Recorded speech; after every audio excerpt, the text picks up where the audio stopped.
I never thought I'd see them again. My parents. The day they abandoned me is burned into my memory forever. I was 6, maybe 7. Mom and Dad dropping me off at Nana Helen's with nothing but a worn teddy bear and a backpack full of clothes that were already too small. "We'll be back soon, sweetie," Mom had said, her voice a little too high, her eyes not quite meeting mine. "We just need some time to sort things out." "Be good for Nana," Dad added, his hand awkwardly ruffling my hair. They never came back. The first few months were the hardest. Every day, I'd sit by Nana's living room window after school, watching cars go by, hoping, praying, that the next one would be them. Every night, I'd cry myself to sleep, clutching that worn teddy bear, wondering what I'd done wrong. Why wasn't I good enough for them to stay? But Nana Helen, she was my saving grace. "You're perfect just as you are, my darling girl," she'd say, wiping away my tears. "Some people aren't ready to be parents, and that's not your fault. But I'm here, and I'll always be here." Nana Helen wasn't your typical grandmother. She was sharp, witty, and, as I later discovered, incredibly wealthy. But you'd never know it from how she lived. Our home was a cozy little cottage. She drove an old Volvo, and she still worked as a librarian because she loved the quiet smell of books and the company of stories. The only hints of her wealth were her impressive collection of first-edition novels and the way she'd sometimes casually mention her investments while reading the financial section of the newspaper. Under Nana's care, I flourished. She nurtured my love of reading, helped me with my homework, and celebrated every achievement, no matter how small. When I won the school spelling bee at age 9, she baked my favorite chocolate cake and invited all my friends over for a party. "That's my girl," she beamed, hugging me tight. "You're going to do great things someday." Life settled into a comfortable rhythm, Nana and me against the world. She never spoke badly about my parents, but she made sure I knew their absence wasn't my fault. "Sometimes people make choices they can't take back," she'd say wisely, "but those choices reflect on them, not on you." I stopped thinking about my parents, stopped hoping they'd return, stopped caring why they left. I had Nana, and that was enough. She was more than enough. Then came my 16th birthday. Nana threw a surprise party for me at our favorite bookstore cafe, complete with a stack of new releases and a chocolate cake shaped like an open book. She gave me a beautiful necklace, a simple silver chain with a tiny, intricately carved bird pendant. "This is more than just jewelry, Maya," she said, her voice low and serious. "Keep it safe. You'll understand when the time comes." I didn't know then that it would be our last birthday celebration together. 2 months later, Nana Helen collapsed at the library. By the time I got to the hospital, she was gone. "Sudden aneurysm," the doctor said, his face etched with sympathy. It happened quickly. But the pain I felt was anything but quick. It was a slow, agonizing ache that spread through me like a wildfire, leaving nothing but ashes in its wake. The funeral was small and intimate, just like Nana would have wanted. Her fellow librarians and a few close friends gathered at the small chapel, sharing stories of her kindness and her passion for books. I sat in the front pew, clutching the bird necklace, trying to be strong, just like she taught me. That's when I saw them. My parents, walking into the chapel like they belonged there, like they hadn't abandoned their daughter a decade ago. Mom's hair was streaked with gray. Dad had a noticeable paunch, but I'd recognize them anywhere. My heart pounded in my chest, a mixture of disbelief and anger surging through me. They made their way towards me, faces full of what I supposed was meant to be concern. "Maya, sweetheart," Mom said, reaching for my hand. I flinched, pulling away. "We came as soon as we heard," Dad said, his voice thick with emotion. "We're so sorry about your grandmother."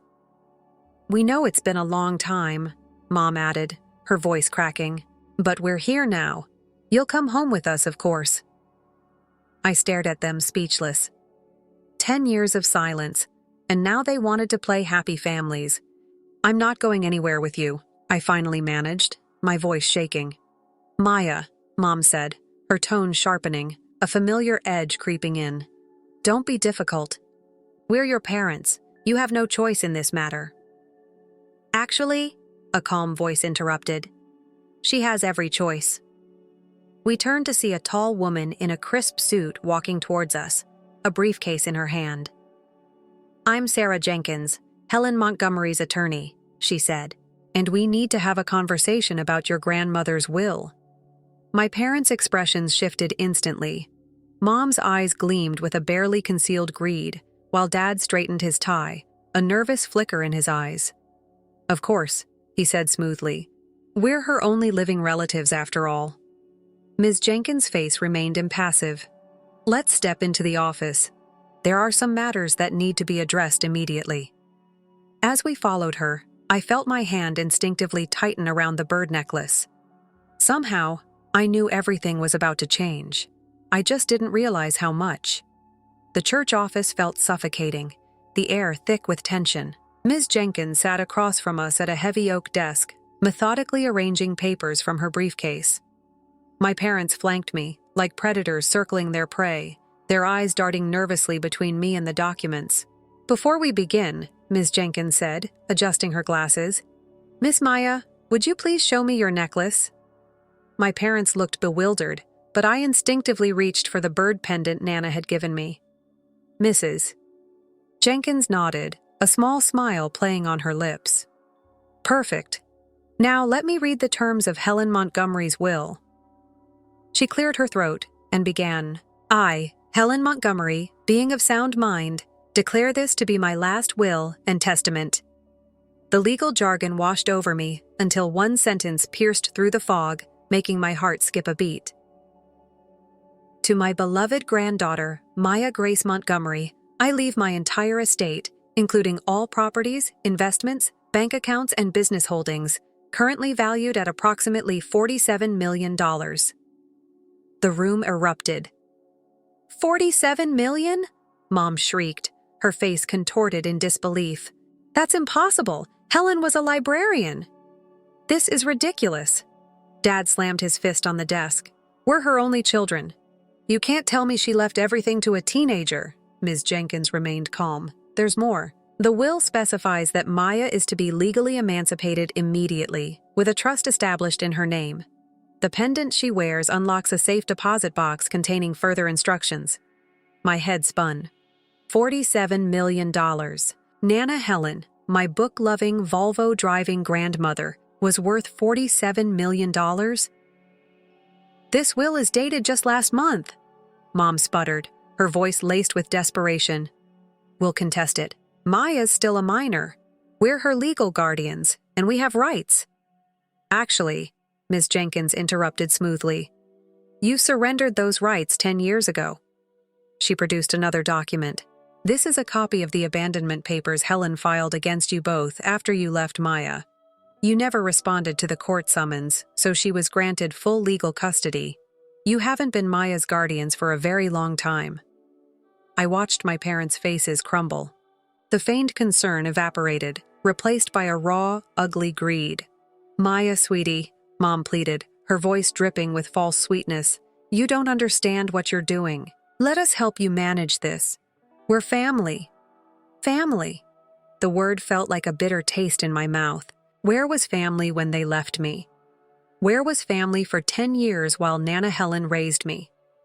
"We made a mistake," Dad chimed in, his voice cracking. "We were young, struggling, but we're here now. We can make it right." Make it right? I stood up, my body trembling with anger. "You're only here because you found out about the money. Did you even care that Nana died? Did you ever care about me?" Their silence was answer enough. Ms. Jenkins cleared her throat. "There's one more thing. Helen left a letter for you, Maya." She handed me a sealed envelope. "She asked that you read it alone." I took the envelope and walked out, leaving my parents sputtering behind me. Finding a quiet corner in the chapel, I tore it open, my hands shaking. The letter was written in Nana's familiar, elegant script, the words blurring through my tears as I read. "My dearest Maya, if you're reading this, I'm gone, and you've just learned the truth about our family's wealth. I know it's a shock. I kept it a secret for many reasons, but mostly to protect you, to let you grow up understanding the value of hard work and kindness, not the allure of money. I watched your parents choose money over love many times. They abandoned you because I refused to keep funding their extravagant lifestyle. They chose wealth over their own daughter, and in doing so, gave me the greatest gift, you. The pendant I gave you unlocks more than just a safe deposit box. It unlocks the door to your future. I've made arrangements for everything. The house is yours, your college fund is secure, and the family business awaits when you're ready. But most importantly, remember this. You are loved, not for your inheritance, but for who you are. The same quiet strength that helped you survive being abandoned has prepared you to handle this responsibility. Don't let your parents manipulate you. They'll try, but you're stronger than they know. You're a Montgomery woman, and we don't break easily. All my love. Nana Helen. Tears streamed down my face as I finished reading. Even in death, Nana Helen was protecting me, guiding me, loving me. I clutched the bird pendant, a new wave of understanding washing over me. When I returned to the office, my parents were still arguing with Ms. Jenkins about contesting the will. They fell silent when they saw me. Maya, Mom began, but I held up my hand. I want you to leave, I said, my voice surprisingly steady. Both of you, you're not welcome here. Now listen here. Dad started angrily, but Ms. Jenkins cut him off. Should I call security? She asked calmly. As the sole heir and property owner, Maya has the right to have you removed. They stared at me, these strangers who shared my blood, and I saw the moment they realized they'd lost, not just the money, but any chance of manipulating me. This isn't over, Mom hissed, her voice venomous as they gathered their things. You'll regret this. I watched them leave, feeling a strange sense of peace settle over me. What happens now? I asked Ms. Jenkins. She smiled. Now we visit that safe deposit box. Your grandmother left quite detailed instructions about the next steps. Shall we? As we left the church, I caught a glimpse of my parents in the parking lot, arguing furiously. They'd lost everything today, not that they ever really had it. They chose money over love once before, and that choice had finally caught up with them. I touched the bird pendant and smiled.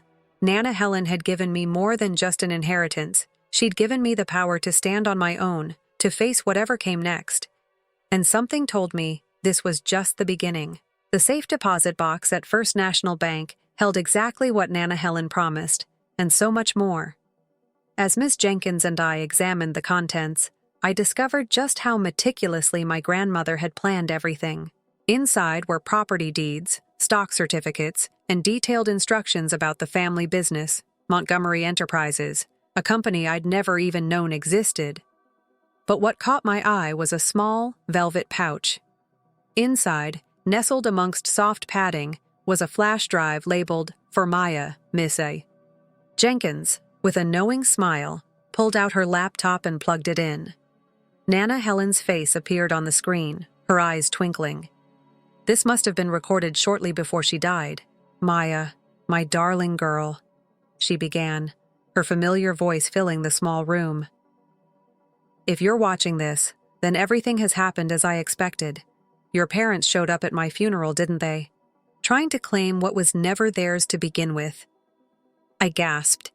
Even from beyond the grave, she'd known exactly what would happen. You see, Maya, there's something you need to know about your parents. They didn't just abandon you. They tried to steal everything from me first. Your father, my own son, and your mother attempted to transfer all my assets to their names while I was on a business trip. They thought I was just a naive librarian. They never knew I was the one who built Montgomery Enterprises from the ground up. She paused, her expression hardening. When I discovered their scheme, I gave them a choice. Stay and live modestly while learning the value of hard work, or leave. They chose to leave. They left you behind, thinking I'd come begging them to return. They never understood that by abandoning you, they gave up the greatest treasure of all. Tears welled up in my eyes as Nana continued. I watched you grow into an extraordinary young woman, kind, intelligent, hardworking, everything they're not. That's why I know you're ready for this responsibility. The video went on, filled with detailed instructions about the company, the properties, and, most importantly, the charitable foundation she'd established. The Montgomery Foundation provided educational grants and support to children in foster care. "You'll be its new director," Nana's image said, her eyes shining with pride. "Use our wealth to help others like yourself, Maya. That's our true legacy." The next few weeks were a whirlwind. Mrs. Jenkins introduced me to the company's board of directors, who had all known and respected Nana Helen. They welcomed me warmly, ready to guide me as I learned the ropes of the business. My parents, of course, didn't give up easily. They hired lawyers, tried to contest the will, even attempted to prove Nana Helen was mentally unstable when she wrote it. But she'd been too thorough. Every document was in order, every decision legally sound. Their final attempt came 3 months later. They showed up at the Montgomery Enterprises office, causing a scene in the lobby. "We're her parents," Mom shouted as security guards held them back. "She can't keep us out." I met them calmly, dressed in one of Nana's elegant suits, the bird pendant resting against my chest.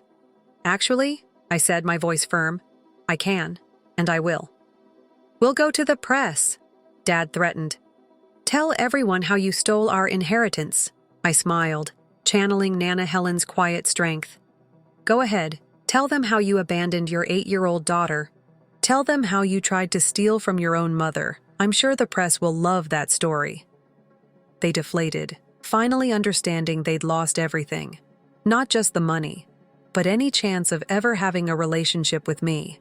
"Goodbye," I said, my voice devoid of emotion. "Don't come back." As I watched them leave, I touched the bird pendant, feeling Nana's presence with me. That evening, I approved the first round of grants from the Montgomery Foundation. 20 children from broken homes would get a chance at a better life because of Nana Helen. Sitting in Nana's old office, my office now, I looked at her photo on the wall and smiled. She'd given me more than just an inheritance. She'd given me purpose, strength, and the power to help others. The old Volvo still sits in my garage, even though I could afford any car I want. It reminds me of where I came from, of the strong, compassionate woman who taught me that true wealth isn't about money, but about how you use it to make the world a better place. Sometimes, I even wear Nana's old cardigan to board meetings. The board members who knew her smile when they see it. They understand. I'm not just Helen Montgomery's heir, I'm her legacy. As for my parents, I heard they moved to another state, telling anyone who would listen about their ungrateful daughter. But their words can't hurt me anymore. I know who I am. I'm Maya Grace Montgomery, and like my grandmother before me, I choose love over money, kindness over greed, and helping others over helping myself. That's what real family does. The weight of managing Montgomery Enterprises and the foundation is immense, but I face each challenge with the quiet strength Nana instilled in me. I visit the library every week, browsing the shelves, remembering the countless hours Nana and I spent there, surrounded by stories and the comforting scent of old paper. Sometimes I even volunteer, reading to children, watching their eyes light up with wonder, just like mine used to. And every night, before I go to sleep, I hold the bird pendant, tracing its intricate carvings.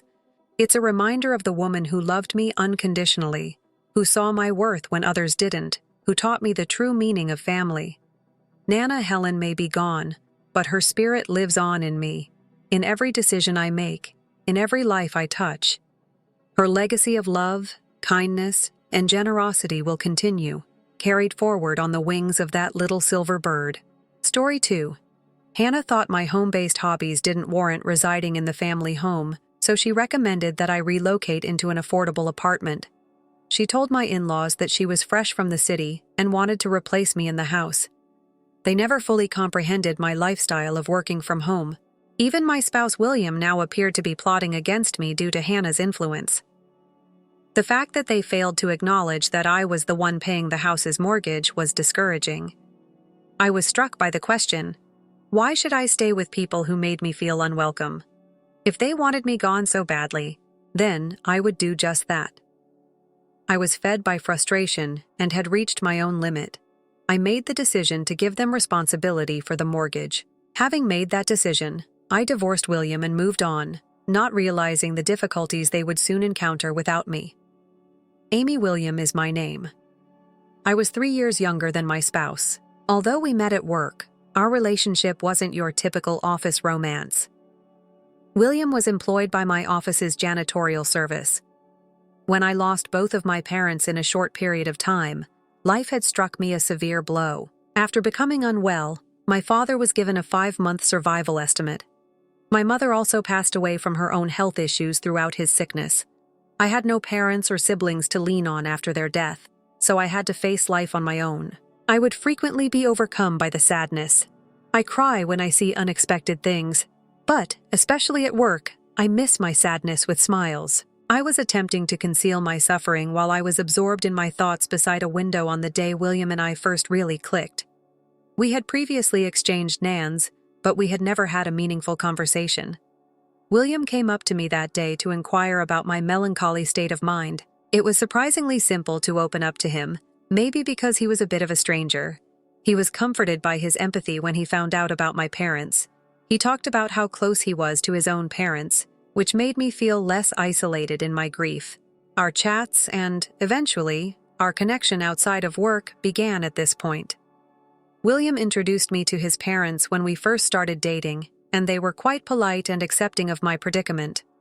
Our relationship with his family grew naturally, and we eventually got married without a conventional proposal. We started a new life together after being married, finding a comfortable apartment close to his parents, imagining a day in the future when having children may be part of it. For greater freedom, I changed jobs to a remote position. I told William about this big development, but he didn't really understand what it meant. Although he was aware that I worked from home, he was unaware of the specifics of my profession. My income was steady despite the work shift, so I was still able to pay for our living expenditures. William made less money, so we decided he would put it aside. His contributions were little, partly because he had a low-key social life that mostly consisted of going out with friends and myself. It also worked out nicely for him since I was in charge of our money. Among the numerous advantages of working remotely was the opportunity to have leisurely dinners with William, something I was never able to do at my previous position. In the past, cooking had been a straightforward task, but it was eager to please him. Making more natural meals brought me joy, and our shared existence seemed peaceful and satisfying. But after a few years of marriage, an unforeseen issue arose. William's boyhood house was destroyed by a terrible fire, wiping out treasured memories and possessions. His parents were fortunately unharmed, but the loss was profound. They temporarily moved in with us, and I tried to help them, just as they had helped me at the loss of my own parents. In order to manage my work, I prepared comfort food and took on more housework. Even though we did our best to make them feel welcome, William's parents were quite conscious of their reliance on us and worried about staying too long. Their obvious desire for independence prompted William and I to make a big choice. We had never talked about it directly before, but we would construct a new house to house us all. In light of our situation, it felt appropriate. The time seemed ideal to utilize the money I had been accumulating carefully, apart from William's savings, to build a new house that would commemorate the past, while representing a new beginning for his parents. Although it had many memories, the old house, a lovely timber building constructed by my great-grandfather, was no longer useful. William's parents were thrilled and appreciative of our choice to construct a new home, which signaled the start of an exciting new chapter in our lives. Her family's perseverance in the face of hardship was demonstrated by this team effort. As William's parents' health issues worsened with age, they made several specific demands for the new home we were going to build. Eager to make sure they were comfortable, William suggested a number of extra additions, which naturally increased the cost much above what we had originally budgeted. We were committed to making it work, in spite of the growing costs. I accepted the improvements for our new house, since I thought they would be beneficial in the long run. At this point, I start to observe a change in the relationship between William and his parents, Tyler and Samantha. He began claiming to be the driving force behind the building of the house, and they often thanked him without acknowledging my financial involvement at all. It appeared that William hadn't told them about the down payment coming from my money, even though the mortgage and ownership documentation were in my name. His parents put pressure on me to express thanks for anything I believed I had contributed to my efforts, based on his idea claims. Concerned about asking Tyler, Samantha, or William for recognition, I increased my financial contribution, not because I wanted to be thanked, but just because I could. But I was really irritated by William's comments about my alleged obligation to him and his inability to clear up his parents' misunderstandings. I thought he would at least cease downplaying my participation, but I didn't insist he reveal the entire scope of my efforts. Rather, the house construction project appeared to give him more confidence, and to my horror, I found out that he was spreading lies about his job, saying that he had a link to the famous firm I was affiliated with. He did engage with them on business, but the manner he reported it was deceptive. My faith in him was damaged by his habit of deceit and exaggerated self-importance, which also made it harder for me to engage with his parents because they seemed to support him without conditions. Moving into our new house was supposed to ease these tensions, but as we got situated, the underlying problems got worse. Despite my financial assistance and constant work responsibilities, William and his parents did not comprehend the legality of my remote work and mistook my home-base employment for leisure. As a result, they frequently complained about my alleged inactivity and implied that I should contribute more. Because of their rudeness, I decided to work for my cafe in order to get away from the incessant insults and find safety outside of our house. This shift at my workplace was a direct reaction to the increasing unease and miscommunication in my own household, underscoring the widening gap between us. I kept pushing William to clear up his parents' misunderstandings regarding my employment. Even so, he might not really understand the nature of my work. My money supported his parents and the rest of our family. All I needed was for him to tell them this basic fact. William, however, downplayed my worries and advised me to disregard their remarks. His parents started treating me like their personal assistant as a result of the idea that I wasn't working, which made me responsible for all home duties. When I reached my breaking point, I faced them, hoping that William would be there to console me. Rather, he chastised me for voicing my opinions and startlingly showed me divorce documents as a warning to live up to their demands. I felt helpless in the face of his unheard-of rage and ultimatum, and I had to grudgingly comply with their requests. Both William and his parents showed a marked lack of interest in me after this episode, so my job was my sole source of solace and a way to avoid the unpleasant realities of my family life. William's sister Hannah opted to stay longer after visiting our new house at this turbulent time. William's parents started complaining to her about me almost immediately, accusing me of ignoring my duties and scolding me for spending too much time alone with my computer. They made fun of my commitment to my profession, questioned its legitimacy, and simply said that I must be a nerd for being so involved with technology, all the while implying that I accomplished nothing worthwhile. I felt as though I was living off their largesse without contributing. As they made assumptions about my previous position, they denigrated me by implying that I had worked as a cleaner for William's business. William's false statements regarding his job stoked this conjecture, resulting in an inverse storyline in which I was portrayed as a guy who was suddenly employed and he was positioned as a high-ranking employee. I became ostracized and ridiculed as a result of this fake world. My circumstances deteriorated when Hannah declared she was leaving her work in the clothing industry to move in permanently, citing a yearning for change and the opportunity to launch a company from our new opulent house. William and his parents enthusiastically embraced her choice, which further alienated me in my own household. While balancing my professional obligations, I was forced to dine by myself and prepare meals for a family that no longer included me at their table.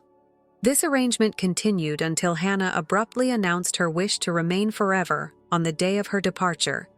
Her revelation was welcomed by William's parents and William himself, who took delight in the compliments for the house and confirmed my status as an outsider in my own home.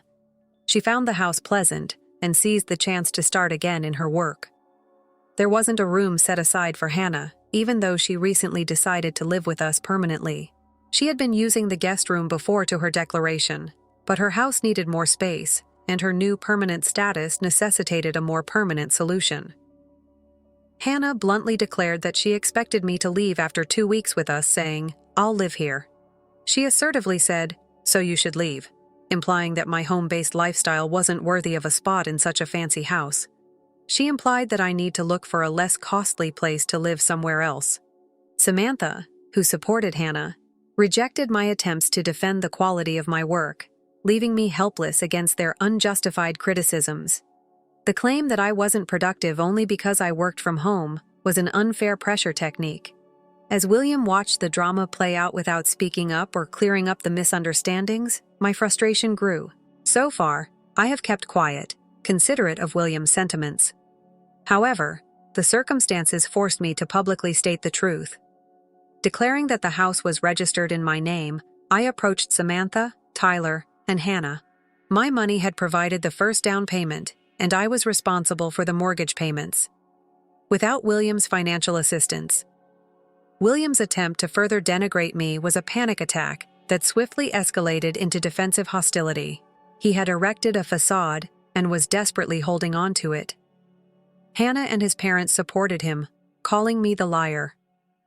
Since they mistakenly think William could manage the household's finances, it became evident to me that leaving this poisonous atmosphere could be the only way to keep my sanity intact. I re-examined the divorce papers that William had previously threatened because I was determined to get out of this unworkable situation.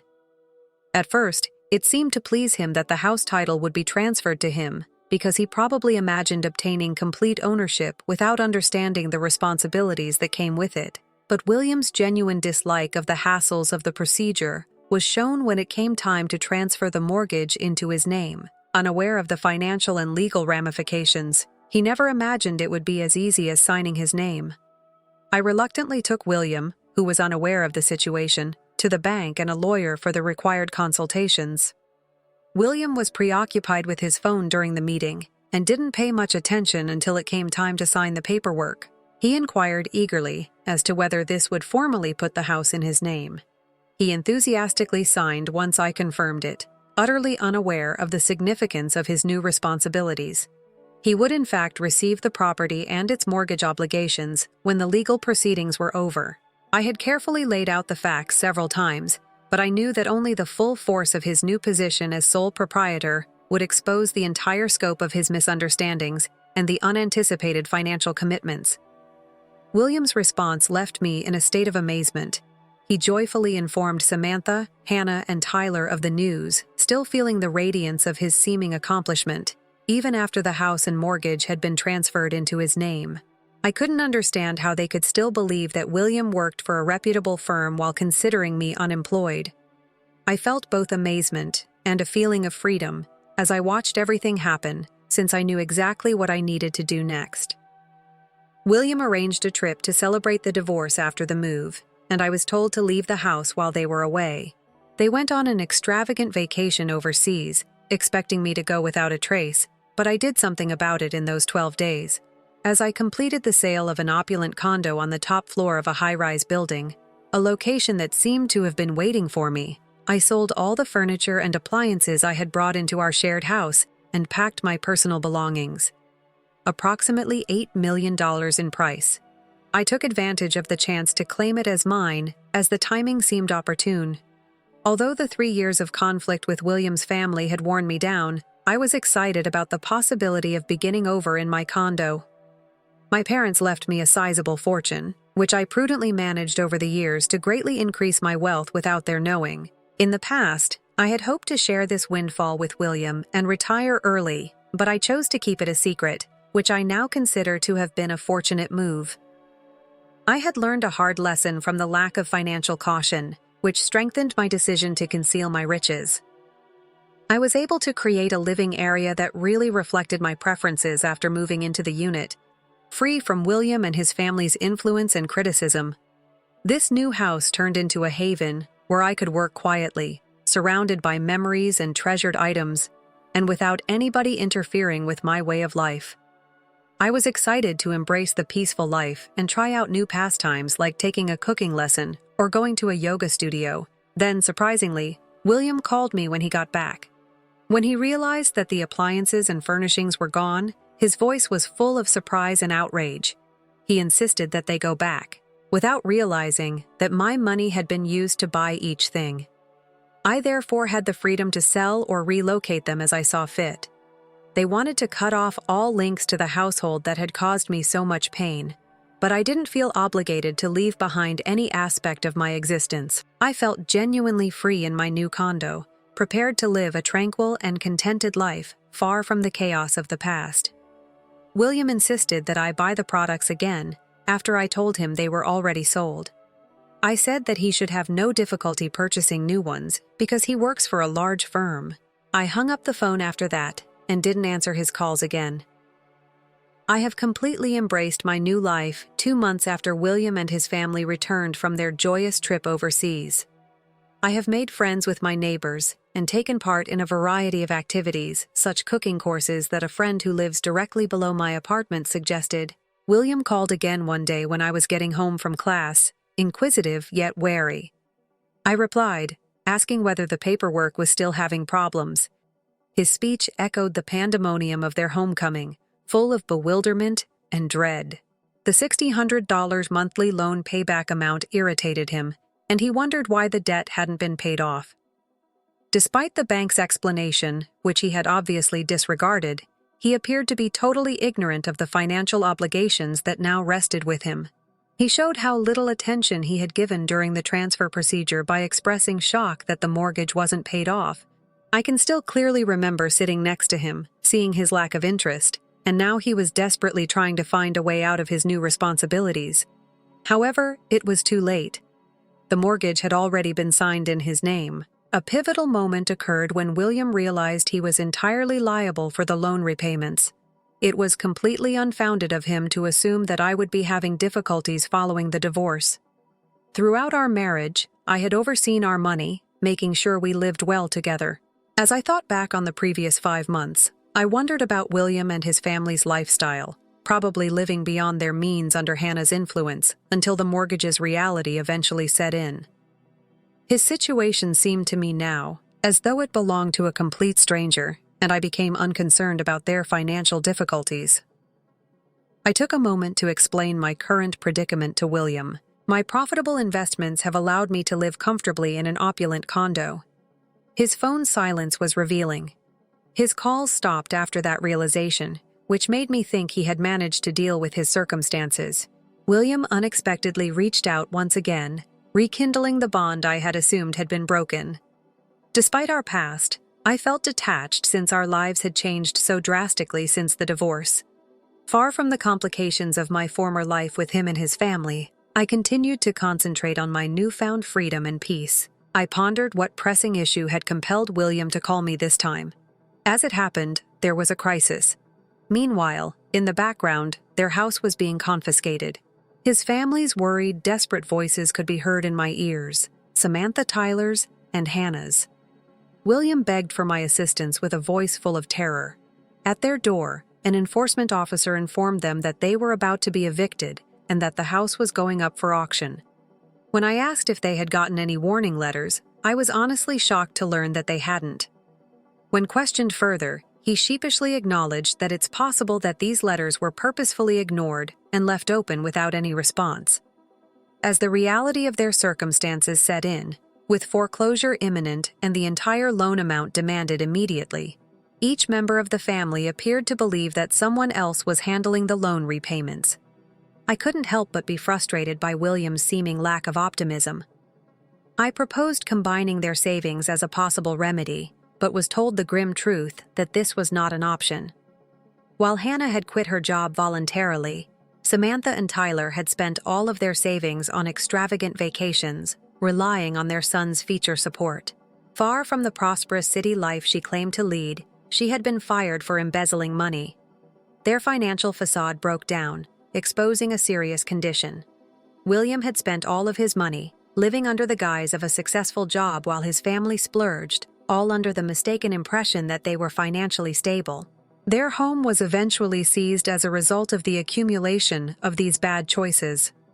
Amid all of this mayhem, as if our divorce hadn't broken our emotional and legal bonds, William made the desperate suggestion that we all move into my opulent condo.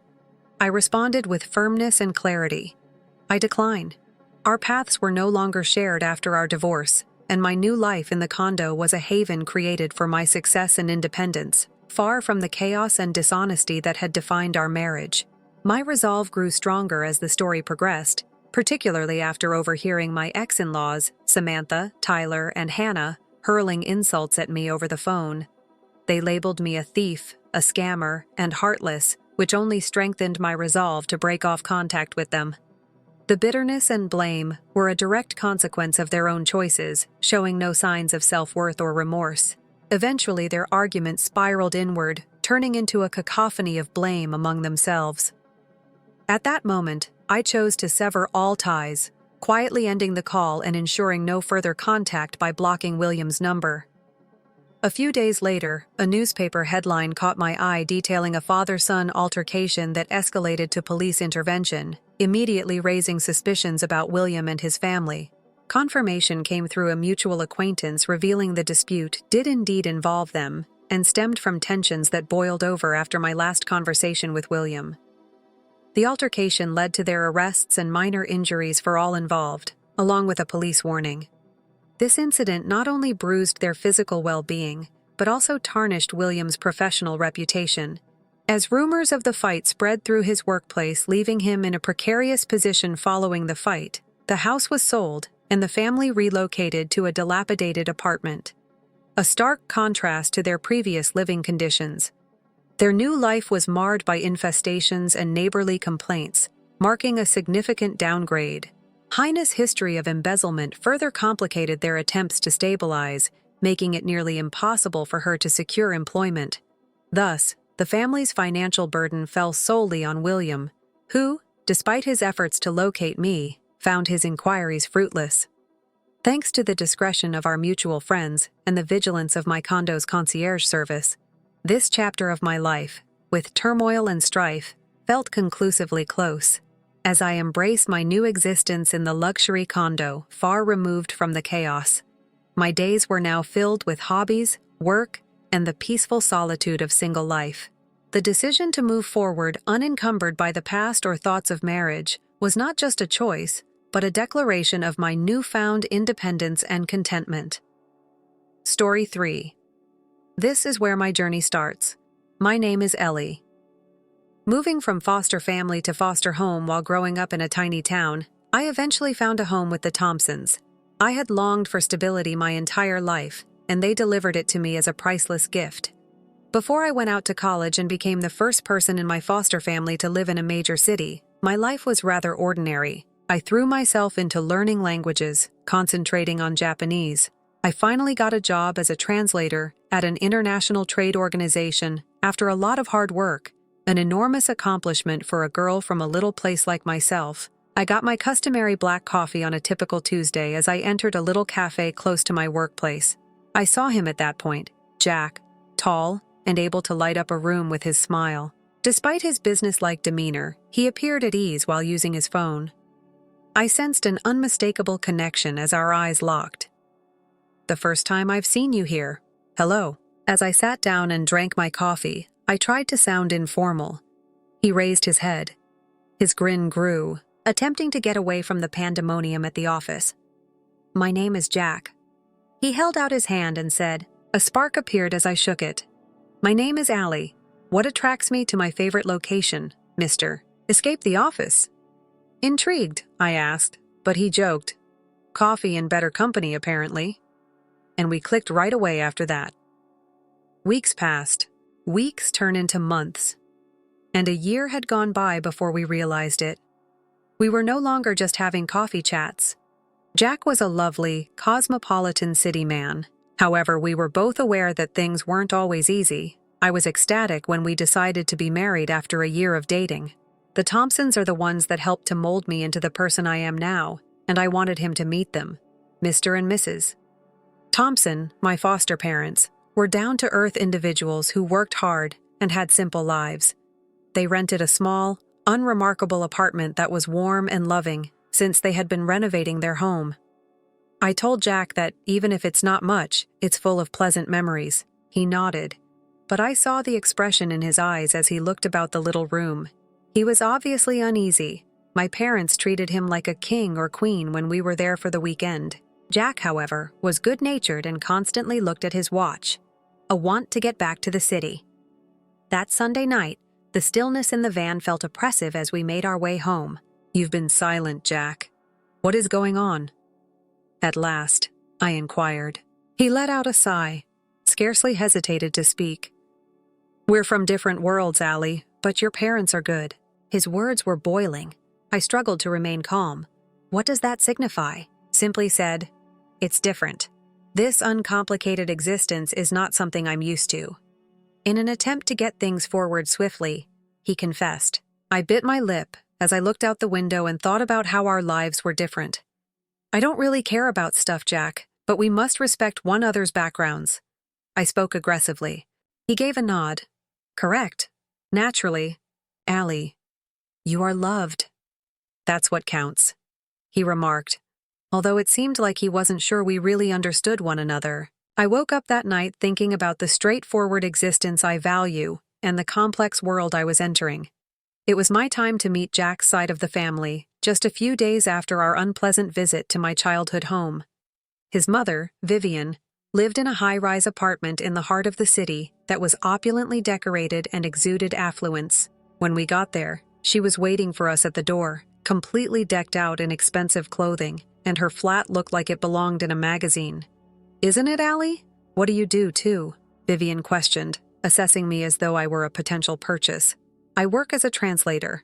At a trade company, I deal with Japanese clients," I answered, attempting to seem assured. She partly smiled and murmured, "Oh, impressive," but her eyes were searching me for weaknesses. "What?" I talked about my foster parents and my history. Her face changed from provincial to essay-inspired. "My Jack doesn't appear to meet that description." Jack jumped right in. "Please, Mom. I adore Allie, who is amazing. We're getting married. Are you married? What time is this taking place? What plans do you have?" Vivian became a little too intrusive in her tone. "We have a tiny, private idea in mind. Only us in Hawaii." In an attempt to emphasize the romanticism, I said. Her eyes almost swelled. "Hawaii? Only the two of you? That won't work. If I can't, what will my friends think? Even a formal wedding for my only son?" "Calm," I tried to say. "Vivian, it's our day. Without all the fuss, we just want something that feels authentic to us." It was the decisive moment. With a sigh, she announced that the conversation was over, leaving the room. Jack gave me a quick look, his face contrite and hushed. "Let me speak with her. We'll resolve this." Despite the difficult beginning, 4 months passed quickly, and we were in Hawaii, prepared to say "I do." Jack and I were to be the only guests at the private ceremony. Naturally, however, Vivian had other ideas. She arrived with a camera in hand, ready to record every second. She seemed to be lurking to make sure she had a lot of content to share online. As he reveled in the sunshine and the happiness of the ceremony, Jack appeared unaware. I made an effort to smile, leaning toward a whisper. I assumed we would be alone. He squeezed my hand. "Am I being sincere?" "I apologize. I understand." She's simply thrilled. Let's try to make her day enjoyable. Vivian was constantly on her phone, yelling "Smile here" as she buzzed around us.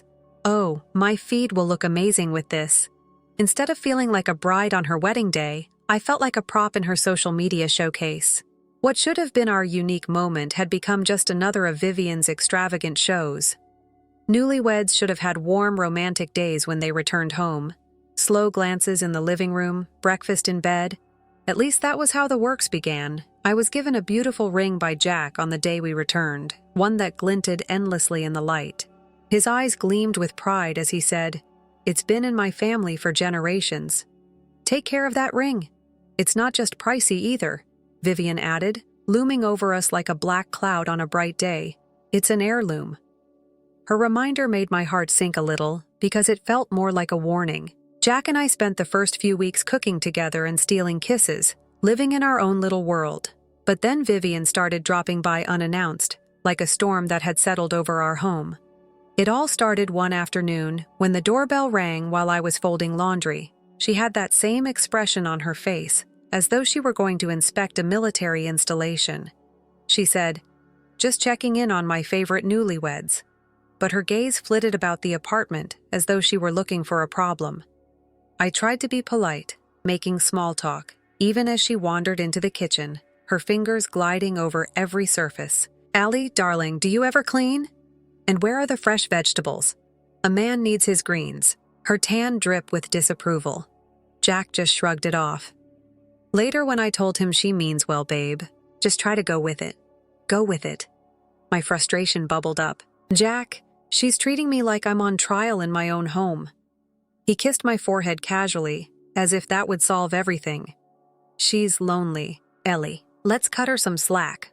But that slack turned into something else entirely. It escalated until one day, I came home late from work, riding high on the excitement of signing a major contract with a new client from Japan. That is, until I found Vivian in my living room. An uninvited storm brewing. "I heard you've been spending a lot of time at that office. Late nights." She raised an eyebrow, her voice thick with suspicion. "Yeah, it's a big project. Lots of new opportunities." I tried to explain, but she clearly had other ideas.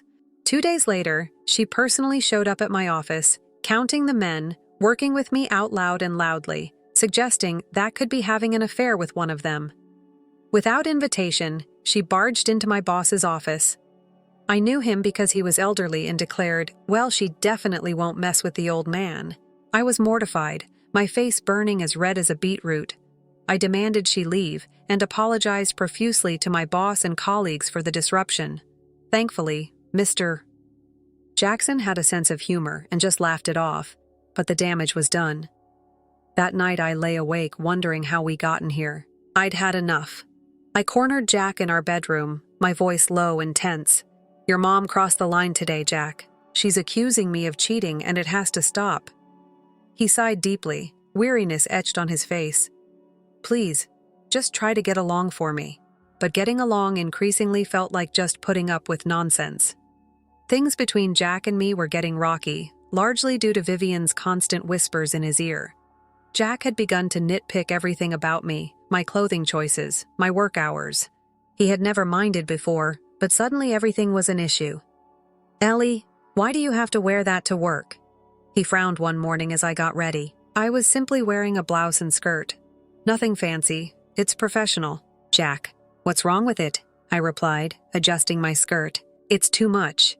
You're just inviting comments from all those guys." His tone had a sharp edge, and I realized this was about more than just my outfit. This became a regular occurrence, but it peaked on my birthday. My boss gave me a small gift, just a book with a note that read to my practically daughter. It was an innocent, kind gesture, but Jack blew it out of proportion. "You see? That's exactly what I'm talking about. Why is he giving you gifts?" "It's not right, Ellie." Jack was furious when he saw the book. "It's just a book. He's like a father figure to me." I tried to explain, but Jack's eyes were clouded with suspicion. All thanks to Vivian's meddling. The tension at home had become unbearable, so I was relieved to head out on a business trip to a neighboring city. Our company was setting up a new factory, and I looked forward to a break from the drama. The trip went smoothly, and I was wrapping up with dinner alongside our Japanese partners when I noticed shadows lurking near the restaurant. My heart raced as I walked toward my hotel. The dimly lit street made me uneasy, and the shadows crept closer, panicked as two colleagues to walk me back. As we neared the hotel entrance, the light from the lanterns revealed who was following me, Jack and Vivian. "What the hell, Jack? What are you doing here?" I blurted out, unable to hide my shock. Vivian stepped forward, her expression twisted in anger. "We're making sure you're not up to any trouble. We can't trust you around all these men," she spat. My colleagues stared in disbelief, and I felt my face burn with embarrassment. "This is absurd. You're both acting like I'm some kind of criminal." But Vivian wasn't having it. "I'll be telling your parents about this. They should know what kind of woman you've turned out to be." I couldn't hold back a bitter laugh. "Go ahead. They'll laugh you out of town." The ride back was silent. Jack and his mother sat in the front, leaving me alone in the back seat, staring out the window as city lights blurred into streaks of color. Tears filled my eyes. I was married to the man I loved. I felt trapped in a nightmare with Vivian, as the relentless specter that wouldn't go away when Vivian actually followed through on her threat and showed up at my parents' place. I was in disbelief. I couldn't believe it when Mom called, her voice trembling as she recounted the situation. "She's here, Ellie," my mother said, tone strained. "She demanded to see your father right away, so I gave her the address to his workshop." My heart sinking as I realized how far this had gone. I felt my stomach drop as my mom spoke. "Dad's at his workshop where he spends most of his days crafting and creating. He's truly in his element," she continued, her voice steady but laced with tension. "Your mother-in-law went there, saw your father in his work, clothes stained from the glass." She just scoffed. I gripped the foam tighter, bracing myself for what was coming next. "When your father went over to greet her, he apologized for not shaking her hand. His hands were all stained from work, you know?" She looked at his hands. "Ellie made a face and said something awful about coming to this backwater for nothing." My heart sank further as I listened. "She said she understands now why you turned out the way you did, and just left without another word." "Thanks for telling me, Mom. I need to think about what to do." I hung up, feeling a tumult of anger and hurt swirling inside me. It wasn't long before Vivian made her next move. The very next day, she cornered me in the living room, her eyes cold and judgmental. "Ellie, now I see where you get your manners. Or should I say lack thereof. Your father is just an ordinary worker, his hands permanently dirtied. What kind of upbringing? What kind of manners could you possibly teach any children?" I shuddered at her words. They struck me like daggers. But before I could respond, Jack walked in, instead of defending me. He went straight to his mother, taking her in his arms. "Mom, I'm sorry about all this. Ellie's family, they're just different from us." That was it. The last straw. What I was hearing was unbelievable. Different. "Is that your way of saying my family isn't good enough for your high standards?" My voice broke the hurt too deep. Jack looked at me, his eyes empty. "It's just how things aren't, Ellie. We come from different worlds." "So that's it." My voice rose thick with emotion. "If I'm such a disgrace, why don't we just end this? If I'm so beneath you, let's get a divorce." Vivian's eyes lit up almost gleefully. "Well, that sounds like a splendid idea." Jack just nodded passively. "Maybe that's for the best." I spent the night in our guest room, tears streaming down my face as Vivian's every word replayed in my mind, each dismissive glance from Jack. The life I thought we were building. It all felt like a lie. The early morning light filtered through the blinds, casting a soft glow across the room. As I sat on the edge of the bed, phone in hand, it was time to make some difficult but necessary calls. For some, my list was my boss, Mr. Jackson, whose kindness had always made the stresses of work bearable. "Mr. Jackson, it's Ali." I started, my voice shaky and facing some personal issues and need to take some time off.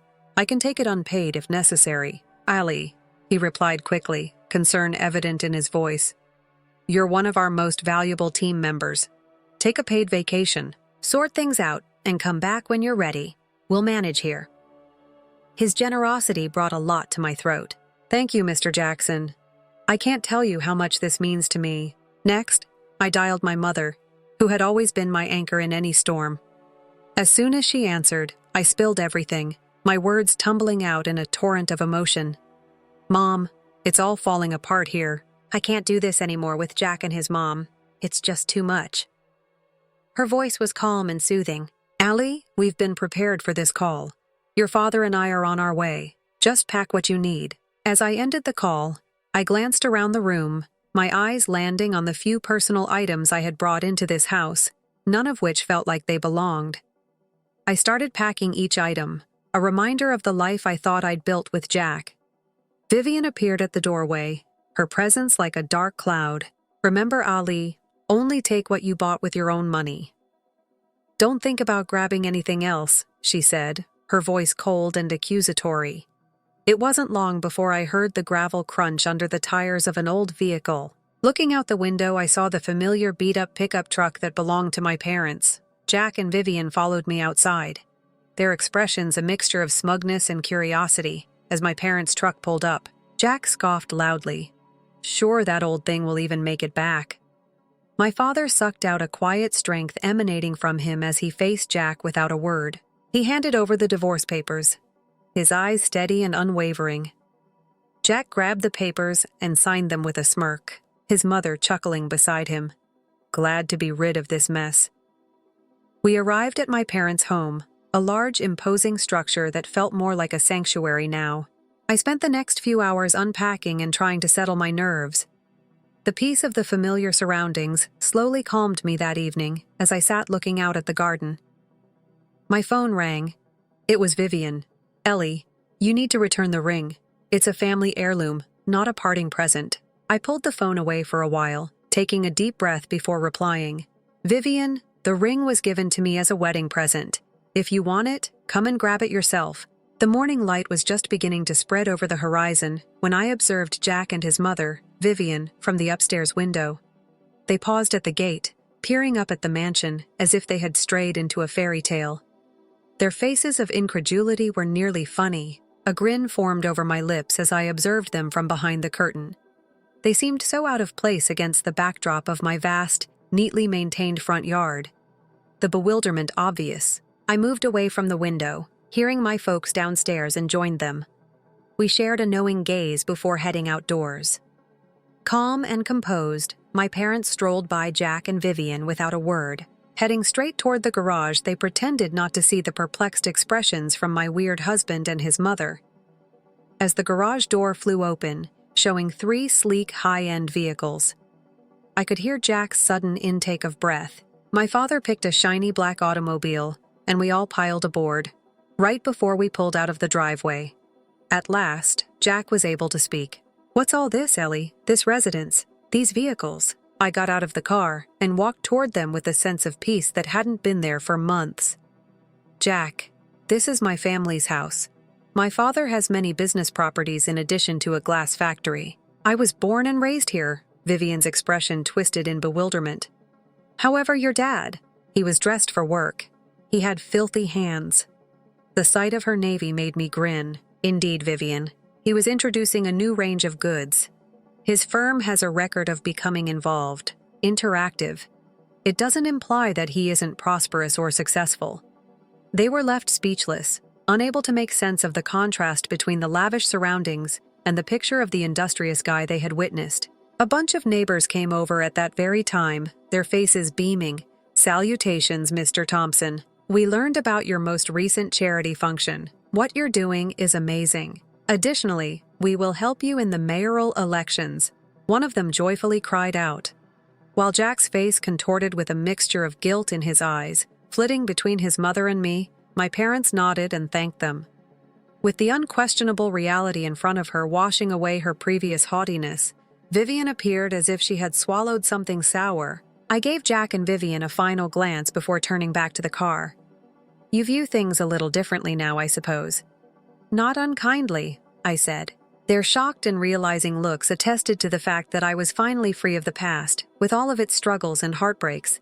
But Jack moved before I could enjoy the moment. He pushed his mother out of the way so hard she stumbled. "You know it's all your fault. Your stupidity pushes her away." He turned to me and yelled at her, his words laced with resentment. His attitude changed entirely. His hands reached out as though he could wipe everything away with a single touch as he hurried over and attempted to draw me into an embrace. "Listen to me, Ellie. Please. Didn't we get along well together? I cherish you. I do." His voice was a frantic whisper as he begged. His touch makes me flinch. His dishonesty has long since smothered the warmth we once had. "Jack, stop.